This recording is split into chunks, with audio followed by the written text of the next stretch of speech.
राज्य के तमाम ब्लड बैंकों और स्वास्थ्य विभाग में व्याप्त भ्रष्टाचार के खिलाफ अनिश्चितकालीन धरना के दूसरे दिन पत्रकारों को बताया कि स्वास्थ्य विभाग से और ना ही जिला या राज्य स्तर के प्रशासनिक अधिकारी और ना ही सत्ता में बैठे कोई राजनीतिक दल के जनप्रतिनिधि धरना स्थल पहुंचे हैं।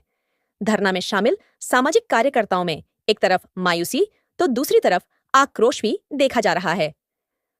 इस संबंध में बिहार ब्लड डोनर्स एसोसिएशन के संयोजक सोनी वर्मा ने बताया कि जब तक हमारी वाजिब और जायज मांग पर ठोस और कारगर कदम स्वास्थ्य मंत्री के द्वारा नहीं उठाए जाएंगे, तब तक हम लोग पूरे बिहार में न तो रक्तदान शिविर लगाएंगे और न ही धरना से उठेंगे। तो वहीं दूसरी तरफ बेगूसराय से धरना में शामिल होने आए सूर्यकला रामजी फाउंडेशन के सचिव व सामाजिक कार्यकर्ता शैलेंद्र कुमार सिंह ने कहा कि इससे बड़ी दुर्भाग्य की बात बिहार के लिए क्या होगी कि अब हम जैसे सामाजिक कार्यकर्ताओं को भी सड़क पर बैठकर धरना दे रहा है, जो शायद ही आज तक के इतिहास में पहले किसी राज्य में ऐसा वाकया नहीं हुआ होगा। शैलेंद्र सिंह ने आगे बताया कि स्वास्थ्य विभाग की कार्यशैली के खिलाफ हमारी इस लड़ाई में हम सामाजिक संगठनों का कोई निजी स्वार्थ नहीं है। आज हम लोग बिहार ब्लड डोनर एसोसिएशन के बैनर तले अनिश्चितकालीन धरना का आज दूसरा दिन है। हम लोगों ने प्रयास किया है कि बिहार के जितने भी जिला है 38 जिला में सेपरेशन यूनिट स्थापित हो और वहाँ का जब बिहार सरकार का जो ई ब्लड डोनर कार्ड जो मिलता है उसको पूरे बिहार में सख्ती से लागू किया जाए।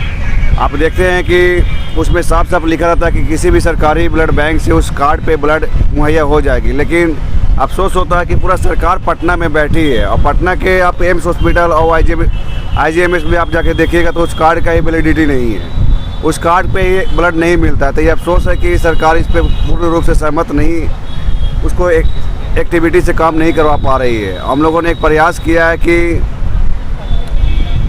पूरे बिहार में सेपरेशन यूनिट जब बैठती है तो उसमें प्लेटलेट और प्लाज्मा का जो अलग अलग कार्ड निर्गत किया जाता है पूरे बिहार में उसको सख्ती से लागू किया जाए, क्योंकि आप एक कार्ड देते हैं और जब प्लेटलेट लिया जाता है उस समय आप एक कार्ड ले लेते हैं और उसके बाद आप फिर से कहते हैं कि फिर से ब्लड डोनेशन कीजिए। तो आप ये बताइए कि हम लोग जब ब्लड देते हैं तो उससे 3 कंपोनेंट आप निकाल देते हैं और उसके बाद 3 कार्ड आपको देना चाहिए था, लेकिन आप निर्गत करते हैं एक कार्ड। वो निर्णय सही नहीं है, आपको 3 कार्ड ही इशू करवाना होगा।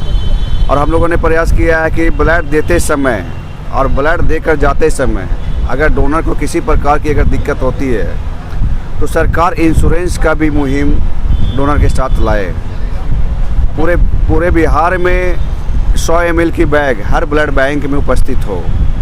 देखिए, मांग हम लोगों का एक ही सूत्री मांग है और सारा मांग वैसा मांग है जो सरकार, उसमें से लगभग मांग जो है सिर्फ धरातल पर उतारने की आवश्यकता है स्वास्थ्य विभाग को, क्योंकि वो ऑलरेडी पहले से एग्जिस्ट किया हुआ है। लेकिन अफसरशाही बिहार में इतनी हावी है, मनमानी पूर्ण रवैया अफसरों की और ब्लड बैंकों की या हर एक ज़िले में सिविल सर्जन साहब की, जो ज़मीन पर दिख नहीं पाता है। सरकार के आदेश की, स्वास्थ्य विभाग के आदेश की अवहेलना खुलेआम हो रही है पूरे बिहार में। हम लोगों का मांग है रक्तवीर का हौसला बढ़ाने के लिए सरकार हम रक्तवीरों के लिए क्या करती है, क्या करने वाली है, कुछ तो प्लान होगा। आज तक कोई ऐसा प्लान नहीं है। आप अगर ब्लड देना चाहते हैं, इच्छुक हैं, ब्लड बैंक जाइए, ब्लड दे के निकलिए, रास्ते में मर जाइए, कोई फ़र्क नहीं पड़ता है स्वास्थ्य विभाग को या सरकार को। तो इसमें ऐसा नहीं है कि हम धरना पे बैठे जितने भी साथी हैं किसी का निजी स्वार्थ है, ऐसा कुछ नहीं है। ये पूरे बिहार के रक्तवीरों के अधिकार की लड़ाई है, उनके हक की आवाज़ उठाई जा रही है और आम मरीजों के अधिकार की लड़ाई है।